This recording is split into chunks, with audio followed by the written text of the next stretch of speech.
On Wednesday, the Enforcement Directorate summoned Congress President Sonia Gandhi and her MP son, Rahul Gandhi, for questioning in a money laundering case linked to the National Herald newspaper. While 75-year-old Sonia Gandhi was asked to depose before the federal agency at its headquarters in central Delhi on June 8, Rahul Gandhi was asked to appear on Thursday, that is June 2nd. But now it seems both won't be able to appear before the ED as Sonia turned COVID positive on Thursday and Rahul Gandhi is abroad. 51-year-old Rahul Gandhi has written to the probe agency to postpone the date to after June 5th as he is not in the country. The case to probe alleged financial irregularities in the party-promoted Young Indian that owns the National Herald newspaper was registered recently. The agency now wants to record the statements of Sonia and Rahul Gandhi under criminal sections of the Prevention of Money Laundering Act. The National Herald is published by Associated Journals Limited and owned by Young Indian Private Limited. The agency recently questioned the senior Congress leaders Mallikarjun Kharge and Pawan Bansal as part of the investigation. The questioning of the senior Congress leaders and the Gandhis is part of the ED's investigation to understand the shareholding pattern, financial transactions and the role of the promoters of Young Indian and AJL, according to officials.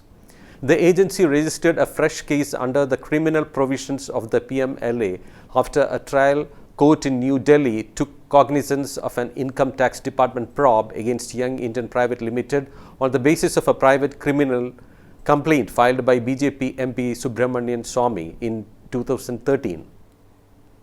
The members of the first family of the Congress party, including Sonia Gandhi and Rahul Gandhi, are among the promoters and shareholders of Young Indian. After the ED examined Kharge last month, the Congress whip in Lok Sabha, Manikyam Tagore, accused the government of harassing him. BJP MP Swamy had accused Sonia Gandhi, Rahul Gandhi and others of conspiring to cheat and misappropriate funds with Young Indian Private Limited, paying only Rs 50 lakh to obtain the right to recover Rs 90.25 crore that Associate Journals Limited owed to the Congress. The Delhi High Court in February last year issued a notice to the Gandhis for their response on Swamy's plea seeking to lead evidence in the matter before the trial court. The Gandhis had secured separate bails from the court in 2015 after they furnished personal bonds of Rs 50,000 and one surety. They, however, contended in the Delhi High Court that the plea by Swamy was misconceived and premature. The other accused in this case filed by Swamy are Suman Dubey and technocrat Sam Pitroda. They have earlier said that they did nothing wrong. On Thursday, the Congress announced that Sonia Gandhi tested positive for COVID-19. She has tested positive days before she was to appear before the Enforcement Directorate in the money laundering case linked to the National Herald newspaper. Congress spokesperson Randeep Surjewala told media persons about Sonia Gandhi's COVID test result a day after her son and party MP sought more time to appear before the ED in the same case. Congress leader Abhishek Manu Singhvi meanwhile said that the Modi government should know that by registering such fake and fabricated cases, they cannot succeed in their cowardly conspiracy.